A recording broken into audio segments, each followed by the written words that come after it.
Breaking na breaking news po mga kababayan. NBI matibag. Pinaiyak ni Cayetano. Natibag sa Senado. Nako mga kababayan.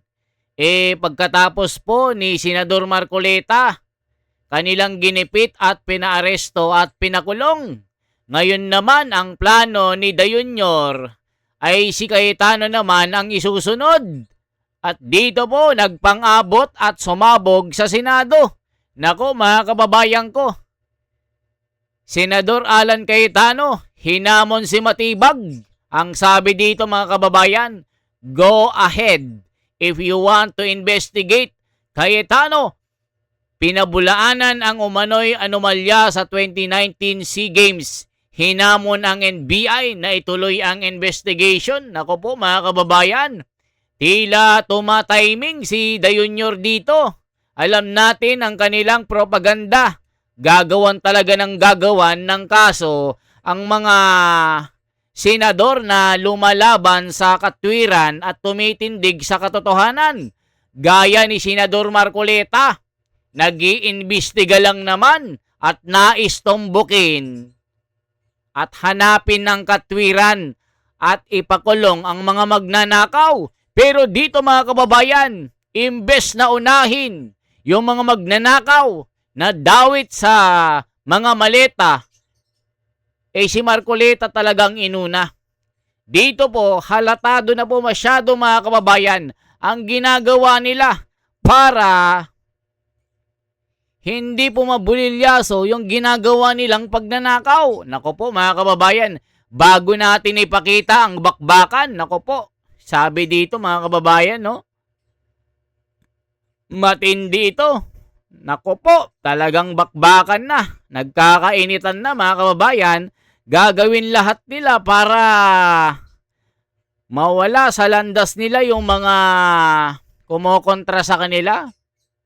Diba? Nakakaiyak po ito. Pagkatapos si Senador Marcoleta, Jinggoy Estrada, si Cayetano naman ang gusto nilang ipakulong. O ngayon po, sabi po ni Miss Pia Cayetano, I'm bothered, Senator Pia Cayetano. Kinwestiyon ang timing ng investigation ng NBI sa 2019 SEA Games. Nagpahayag ng pagkabahala si Senador Judge Pia Cayetano matapos ihayag ni National Bureau of Investigation Director Melvin Matibag na magsasagawa ng ahensya ng investigation sa umano'y irregularidad kaugnay ng 2019 Southeast Asian SEA Games. Sa gitna ng pinagpapatuloy na impeachment trial ni Vice President Sara Duterte, sinabi ni Cayetano na nababahala siya sa naging anunsyo, lalo na ang usapin ay may kaugnayan kay Senator Alan Peter Cayetano na siyang namuno sa Philippine Southeast Asian Games Organizing Committee noong idaos ang palaro. Sa kanyang pahayag, sinabi ni Pia Cayetano, I don't know anything about this statement of Director Matibag, but it bothers me to hear this. Now, Alan brings it up and I am bothered. There is no jurisdiction in the world that allows a judge to be pressured and intimidated. Nanawagan din siya sa kanyang mga kapwa senador, judges na pangalagaan ang integridad ng impeachment court at idagdag. And I ask each one of you, my dear colleagues, payag ba tayo sa ganito? Ganito na ba tayo dito ngayon? Don't we want a better country for our children?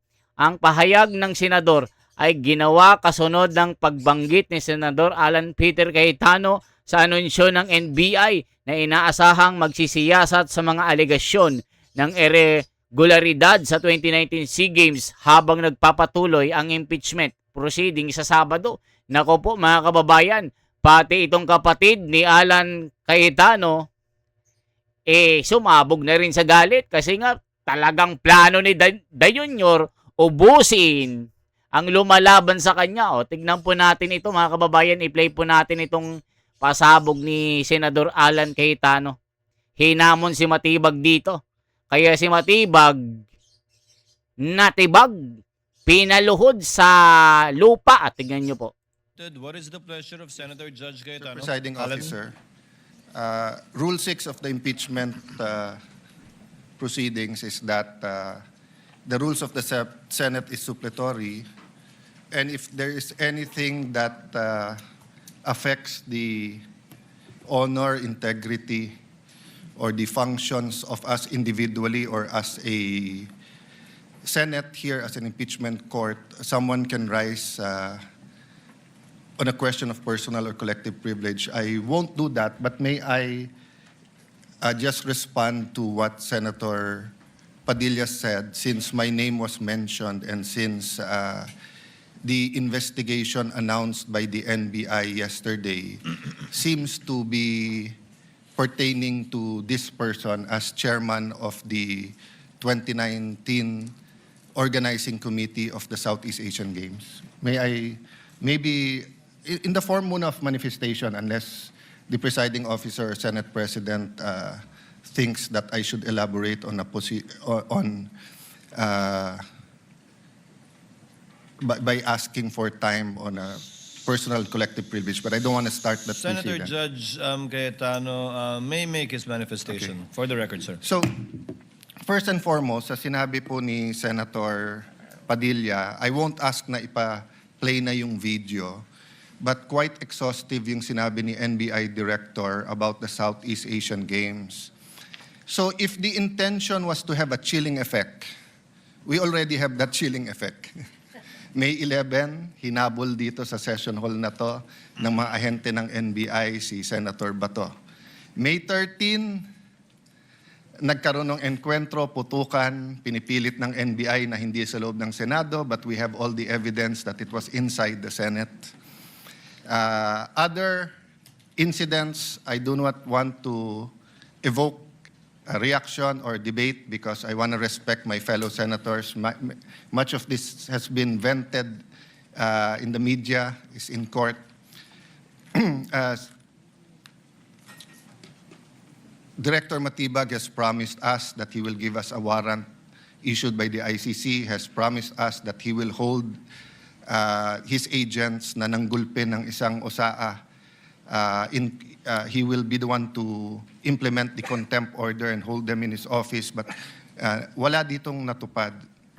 So when I mentioned his name, his position the other day that it was bad taste, walang personal yan. I mean, regardless kung sinong, even if it was a secretary, an alter ego of the president who wrote the prosecution team or the defense team to say, pwede bang next week kasi may seminar, I would have said the same thing, di ba? Na, you know, look at the gallery. Kompleto parati dyan from Congressman Ace Barbers to many Congressman Ridon. I won't name all of you, but you're busy people. But you think this is important, so you take time out and you are here. O, kita nyo mga kababayan ko, tila planado, garantisado ang ginagawa nilang panggigipit. Nakita nyo naman mga kababayan, inisa-isa nila ang mga matitinong senador. Nakita nyo po, mula kay Jinggoy, mula kay Senador Marcoleta. Nako mga kababayan ko, alam natin na si Senador Marcoleta ay talagang matinong politiko at wala pong dumi sa katawan. Nakita nyo naman ang ginawa nila. Kahit ganun po, siya lang ay nag-iimbestiga, ginipit, tinakot. Ayan, pinaaresto. Ayan, ikinulong na. Pagkatapos po, nakalabas na po sa hospital at wala na pong pneumonia. So ngayon mga kababayan, nakikita po natin talaga ang pressure po, pinipressure nila. Ginigipit nila ang mga senador na pumapanig sa katwiran. Ayaw po nilang mailabas ang kanilang mga maling gawain. Nakita nyo po mga kababayan, kilala po natin si Senador Alan Cayetano na matino. At talagang parang Marcoleta din ang kanyang paninindigan. Nakita nyo naman po mga kababayan. Eh ngayon, tinatakot ni Matibag na mag-iimbestiga raw sa parang pondo sa 2019 Southeast Asian Game na pinangunahan po ni Senator Alan Cayetano. Tila tumatiming po sila. Talagang pinipressure nila. After po si Robin Padilla, ipapaaresto sa ICC, pero ngayon nagalit na si Donald Trump dito. Tila mapapahiya itong si Da Junior dito. O ngayon, si Cayetano na ang tinatarget nila. Nakita nyo naman mga kababayan, napakagaling po ni Cayetano, ni Senador Alan Cayetano. Talagang napaka-humble nito mga kababayan. Pag kayo ay nakita nyo ng personal po ito, talagang makikita nyo ang kanyang matinong pagkatao. Nakita nyo naman yung iba mga kababayan. Nakita ko si Erwin Tulfo mga kababayan. Itsura pa lang, bendalo na. Talagang, 'di ba? Si Maleta Gang, si Maleta Boys. O ituloy pa natin mga kababayan ko. Diba? Of course, the prosecution team, you are here. We are here. Despite of many, many other important things, not only investigations, not only the flood control, not only the BIR, not only, we're also talking about the nation being prone to volcanic eruption, to yung bagyo, buti, nasalanta pa rin tayo ng bagyong Inday. Ibang Inday ang pinag-uusapan natin dito sa impeachment. But still, we are here. So it was in good faith that I said, as an example, mukha namang masama kapag kayong isang bureau head. NBI director is a very important position, but it is a bureau. So if a bureau head, and tignan yung invitation, nakalagay sa invitation, or your representative, and we resolved it. So, aksidente ba na yesterday, suddenly after I mentioned it, Connect with like-minded people online. Kasi nga si Matibag mga kababayan, pa-VIP, gusto pong i-delay yung kanyang pagpunta doon mga kababayan. Kasi nga, siya rin po ay isa po sa pinapatawag ng Senado. So ngayon, tila nananakot si Matibag. Nako po mga kababayan ko. Yung aso ni Da Junior matapang pero pinayoko ni Cayetano dito. Sabi nga ni Cayetano, subukan mo lang. Do it. Nang makita natin kung sino ang sinungaling. O tuloy natin mga kababayan. Diba alam natin si Matibag. Yung kanyang asawa daw di umano ay sangkot din sa flood control. Billion din daw ang napunta doon. Yun ang sabi-sabi ng mga balita. and after, during the weekend, many have been talking about na dapat ata hindi 16. So 21 na lang kami ngayon eh. So 2/3 of 21 is 7. Pag nabawasan pa kami ng 3, 13 na lang yon. Pero some will argue, mabawasan lang kami ng 1 o 2, baka 13 na rin yon kasi wala naman half person o 3/4 person. So all of these issues are valid. Question, the chilling effect is there, but am I intimidated? Wala na akong choice. Ilalabang ko na to, gagawin ko yun ang dapat kong gawin. Bumaliktad man yung sitwasyon, si President Marcos ang ini-impeach and I felt a certain way, ilalabang ko rin. Chief Justice man ang i-impeach, ilalabang ko rin. But for the record, Mr. President, go ahead and investigate. First of all, that's been investigated many, many times. COA, I'm not sure. I think the Office of the Ombudsman, ang nag-file pa ata, Chief of Staff mo eh. Senator Rob, I'm not sure but parang may kaso na nun. Senator Drilon quizzed us here.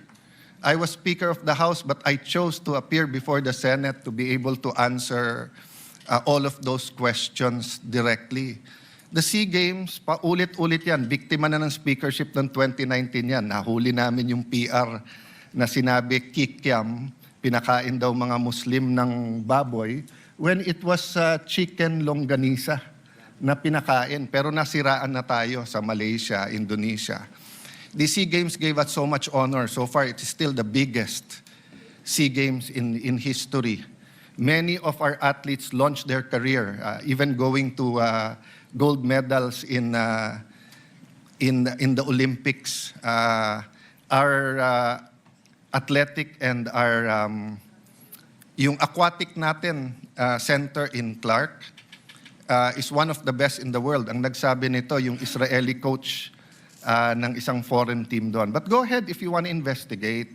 But I just want to put on record, mukhang misfire. Bakit? Ayan, sinasabi ni Matibag mga kababayan, wala daw bahid politika. Yung pag-iimbestiga niya, totoo. Bakit anong ginawa niya kay Senador Marcoleta? Pinakulong nyo. Samantalang yung mga dawit, ayun, nagsisiesta, nagbabakasyon, nandyan, nagkakamal ng pera. Nakita nyo naman si Mike Defensor, ikinulang din. Pati yung isang nag-donate ng pera kay Marcoleta, ginawang plunder. Hindi naman galing sa pera ng gobyerno o buwis ng taong bayan. Pero dito, ginawa nila plunder. Plunderer. Pero sabi ni Boying, the master of plunderer, si Tambaluslos. Pero anong nangyari? Binulungan ni Dayunyor di umano. Yan ang sabi nila. Binulungan ni Dayunyor, unahin si Marcoleta. Masyado nang madaldal. Huwag mo munang galawin yung pinsan ko. May 3 maleta ka. Yan ang sabi ng mga komento. Yung mga galit na galit kay Dayunyor at kay Boying. O ngayon mga kababayan, ang target nila si Cayetano kasi nga nag-iisa na lang na magaling na senador, abogado. Magaling magdepensa, magaling mag-interrogate, magaling humuli ng isda. Yung mga matitinong senador, ginigipit nila, kinakasuhan, pinapaaresto, pinapakulong. Tignan nyo si Marcoleta, walang kasalanan. Mga kababayan ko, nakakaiyak. Gising na, mga kababayan. Ba't ganito? Wala nang batas, wala nang umiiral na katinoan, wala nang umiiral na pantay ng pagtingin ng batas, wala nang equal rights. Ang nananaig, yung mga bendalo, yung mga makapangyarihan na nasa gobyerno, pilit nilang binabaluktot ang batas, pilit nilang ikinukubli ang masamang gawain nila sa pamamagitan ng kanilang kapangyarihan. Sila kasi ang nakaupo. Kaya yung mga nagtatanggol ng katarungan at tumitindig sa ngalan ng batas, ayan, si Senador Marcoleta, si Cayetano, ayan, ipapaaresto na rin. O mamaya si Chis Escudero, i-aresto na rin ito. Si Robin, ipa-aresto na rin. Si Bongo, ipapa-aresto na rin. O, may natitira pa bang matino na senador? Wala na. Nakakaiyak ito mga kababayan. After ni Tatay Digong, si Marcoleta naman. Grabe ka, Dayunyor. May karma ka din, may araw ka din. Yan ang sabi ng mga galit na taong bayan dito. Yung sinasabi niyang infrastructure na walang bidding, first of all, the procurement law has many modes of procurement. So don't make it appear sa public na just because walang bidding, may anomalya na to. Okay. Secondly, bakit ko sinabing misfire? Hindi po sa, I'm referring to Director ng NBI Matibag. I had nothing to do with the infrastructure. The chairman of the committee. In fact, I had to resign from the DFA because I was running for congressman during that time. So dun sa sinasabi ni Director Matibag na may congressional insertion to fund it, it's definitely not me because how could a non-member of the Senate or non-member of the House insert anything? Okay. Dun sa sinasabi niyang infrastructure, it was done by the BCDA. The chairman of the BCDA is one of the closest advisors of the president now. The president of the BCDA is one of the closest advisors and is a secretary now. And he said, medyo kaduda tong kumpanya na nanalo walang bidding. If I'm not mistaken, it's the same company who's making the City Hall of Pasig. Ha? So, I mean, if they want to investigate, go ahead. But by mentioning the organizing committee of the SEA Games, ako po chairman nun. At paninindigan ko po na napakaganda nung nangyari doon. At kung may anomalya, ako unang magagalit. So, go ahead. But my point, Mr. Chairman, honorable members of the court, sa prosecution, To be fair sa prosecution at marami akong kaibigan, I've never felt any intimidation from any of you. I mean, you've continued to be either friends or for those who are former friends but friends. I mean, I don't know if nagkamali lang ako, but on the first day, I nodded ng konti kay Senator De Lima. Gumanon din siya, hindi ko alam kung na-acknowledge because we were friends once upon a time and this is a court. We owe it to each other to be professional, di ba? So wag tayong pumayag na someone like Director Matibag would do that. My point, Mr. President, Mr. Presiding Officer, he could have not announced it and investigated. Imbestigahan mo, tingin mo may mali, imbestigahan mo. But it is unfair to me and unfair to the court that kung kailan siya patatawag siya sa Monday, intimidate mo ako, hindi kita tatanungin sa Monday dahil mag-a-announce ka na iimbestigahan mo. Tapos sasabihin mo may insertion, tapos sasabihin mo hindi liquidated po lahat yun. So, let me talk of unfairness. Hindi ba unfair? Kung ako, babalik na rin ko, sasabihin ko, inimbestigahan ko na rin kahapon eh. Ang sabi sa akin, mainit ang ulo ni Director Matibag kasi may contractor na daw yung binigay na lupa para sa NBI at gusto niya sarili niyang contractor. Oh, would that be fair to him? No. It would be a marites accusation. So that's the same thing he announced yesterday. A marites accusation towards me that affects this court because I am now a senator judge. So I hope this is the last time that I'm going to have to speak about this. But definitely, we've been speaking about this, binabawasan talaga kami. Iniisa-isa. Even yung mga vlogger na malapit sa administrasyon, sabi, 2 down, 3 down, may kasunod na. Di ba? So, Mr. President, I want this impeachment to be a test that the 1987 Constitution works and that despite political differences, the prosecution and defense, I saw them after the first or second day, nagkakamayang kayo, nagkakamustahan. After the first or second day nung mainit na baliktaktakan dyan sa pre-trial, nagbabatian, di ba? Even in court. So we can't help but be emotional. We can't help but get mad at what we think is disgusting or sometimes crossing the line. Kita nyo mga kababayan ko, anong sabi ng mga komento? Imbestigahan nyo rin ang quarry ni Matibag. Nako po, may quarry na si Matibag, mayroon pala. Hoy kapal muks mo. Ngayon mo talaga tinaon na may impeachment hearing. Di ba pwede patapusin yung impeachment para hindi kayo mapaghahalataan? Nako po, sabi ni Dondon Cabusas, lakas talaga ni Matibag, naks, lakas ng muka, kapal ng muka mo, sabi ng mga Kung malinis ka, APC, bakit ka takot? Hindi naman natatakot, sabi nga, ituloy mo bobo, sabi ng ni Moni Sir. Kung malinis ka, ikaw yung bobo, tanga, mosin. Huwag din po nating kalimutang pagtuunan ng pansin ng halos 3 buwan ng patuloy na pagtaas ng bilihin sa merkado. Ang presyo ng petrolyo, presyo ng bilihin, bayarin sa tubig at buwis. Huwag masyadong nalilibang sa issue ng impeachment. O, kita nyo? Naghamon pa ha? Nako, Petra, talagang si Sara na lang ang pag-asa nyo para di makulong. Nako po. Natakot na si Cayetano dyan na yumaman. Nako po, yung mga bobo na mga tangalista nandito, Marites, Tambaluslos. Ang tagal na yung Caldero issue sa wakas, maiimbestigahan na. Nako po. Matagal na dapat imbestigahan ang korupsyon sa New Clark City Construction. Nako po. Epal lang kasi si Matibag para sumikat. Kaepalan niya, pinahiya niya ang institusyon niya. Nakakahiya tuloy kayo.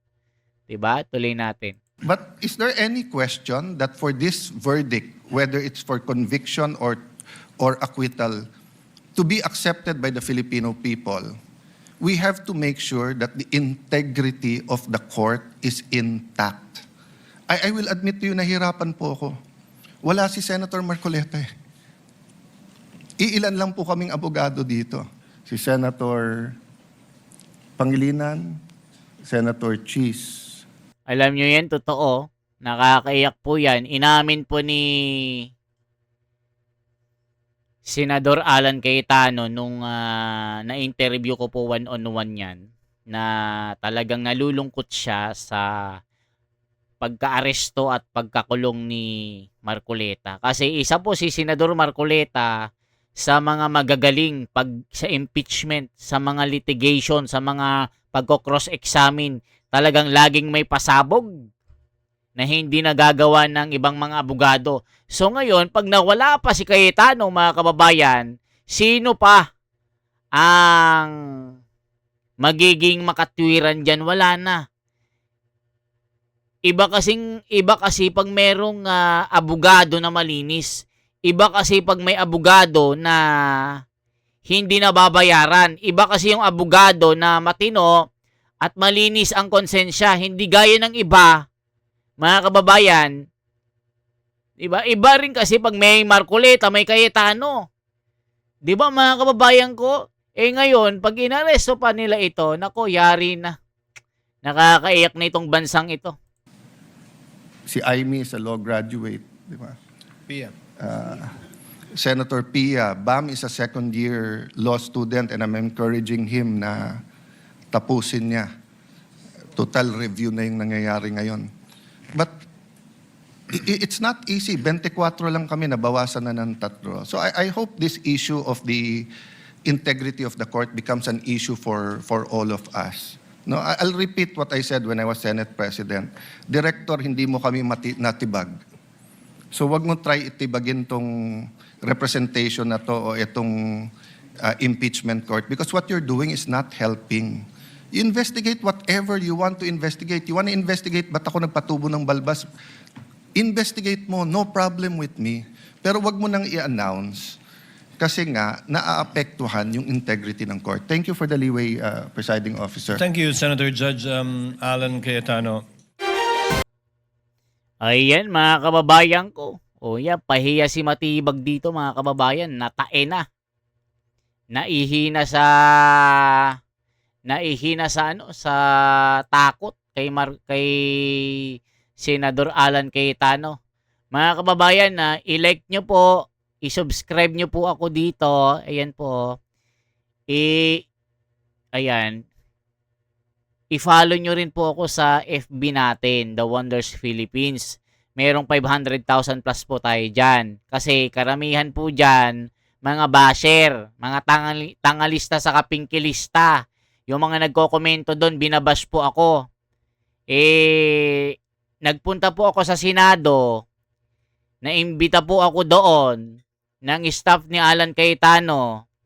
Sinabi na bayaran daw ako. Alam nyo kayong mga tangalista, bobolista, ni 5 wala pong binayad si Alan Cayetano sa akin. Nagpunta lang ako doon para masaksihan yung impeachment. Yung outfit ko, yung barong ko, tig 3,000 yon.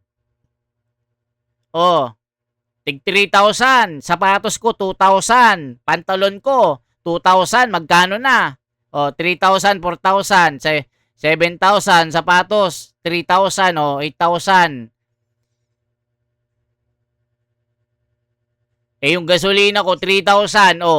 Halos mag 12,000 yung punta ko doon. Sagot ko lahat yon. Kaya wag nyo akong paparatangan na binayaran ni Cayetano. Ni 5 wala. Makidlatan na ang binayaran.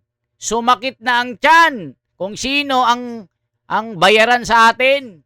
Kayo mga tangalista, bobolista, pingkilista, kayo ang kidlatan kasi hanggang ngayon naniniwala kayo sa 20 pesos sa bigas. Wow, wow, wow, wow, wow. Diba, mga kababayan ko? Kaya kayo nasusupalpal ni Senador Marcoleta. Pasalamat kayo, wala si Senador Marcoleta. Di ba mga kababayan ko? Ito. Tignan nyo po. Ito yung FB natin mga kababayan ko. I-follow nyo po ako dito. Nagpo-post lang po ako dito ng mga pictures. Ayan po mga kababayan, no? Mga pictures yung mga pinopost natin. Ayan, no? The Wonders Philippines. Marami po tayong followers dyan. Minsan nagpo-post din ako ng mga reels ko. Ito, tignan nyo. Yung sa Senado, nag-post po ako. Ayan, no. Tignan nyo po mga kababayan. Oh, ito, tignan nyo ha. Alright! Oh, yung Ready ano na ko. sa debut. Oh, Senator, Yung ready rally. for the big one, no? oh, kita Astig, nyo. no? Oh, The Wonders Philippines! As may logo pa, oh. oh, di ba? Oh, sa Senado, ito po ako. Oh. Tignan nyo po. Oh. Oh, ayan ako sa Senado, mga kababayan. Tapos sinabi nila, bayaran daw ako ni Cayetano. Good morning po. Oh, nagkipagkamay lang ako. Bayaran na agad. Nakipagpapicture lang. Mga bobo! Ayan po si Senador Alan Cayetano. Na-meet na natin ang pinakamalakas ngayon. Malakas naman talaga yan magaling pa. Ayan. Diba? Ang gaganda pa namang staff niya. Oh, yan si Ma'am Elaine. Ayan. Oh, Ma'am, ano kita. daw pangalan niyo, ma'am? Ano daw Oh. pangalan niyo? Diba? Para-paraan ako. Lane. Political officer. Oh, Ayun. diba? Akala nyo ha? Oh. Ganda. Wait, ito pa, tignan nyo. Akala nyo, nagjo-joke ako. Oh, ito pa, na-meet ko pa yung Guys, pinakamalakas. meron tayong nakitang pinakamalupit dito sa Senado. Oh, Sir, ano masasabi niyo ngayon, oh, diba? Well, eto, nung una, malupit. Ngayon, wala na. Oh, Nahina na. Nahina na yung tulog ko. Huwag kayong aangas-angas. Yayariin kayo. Ako si The Wonders Philippines, sir. Shout out naman, sir. Wonder, The Wonders Philippines. the Wonders Philippines. Shout out to oh, kita nyo mga kababayan ko kasi kayo mga tangalista, bobolista, huwag kayong mamamaratang na si The Wonders ay bayaran. Nising ko, walang nagbabayad sa akin.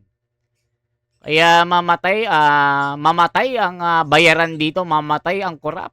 Diba mga kababayan ko? Oh, akala nyo kasi si The Wonders Philippines kayang mabuhay na walang amo. Kayang mabuhay kahit bahay lang. 'Di ba? Oh, umaasa tayo sa mga content natin. Si YouTube, si FB nagbabayad sa atin. Trabaho ko ito, this is my career. Pero titindig tayo sa katwiran. Titindig tayo sa kabutihan at karangalan. Hindi magpapabayad sa kahit sino. Hindi gaya ng mga vlogger, ng mga kapit toko. Meron ding mga maleta. Tignan nyo, nag-a-abroad pa sila yung mga vlogger ni Dayonyor. Tignan nyo, nandyan lahat sila sa Japan, sa Singapore, sa China. Diba? Nandyan lahat sila. Mga troll farm. Pero si The Wonders Philippines, nising ko, walang inihingi kahit sino. Katwiran lang. At katotohanan kay Senador Marcoleta kung anong paninindigan niya, doon tayo. Okay po, for transparency, for a better democracy, ako si The Wonders Philippines.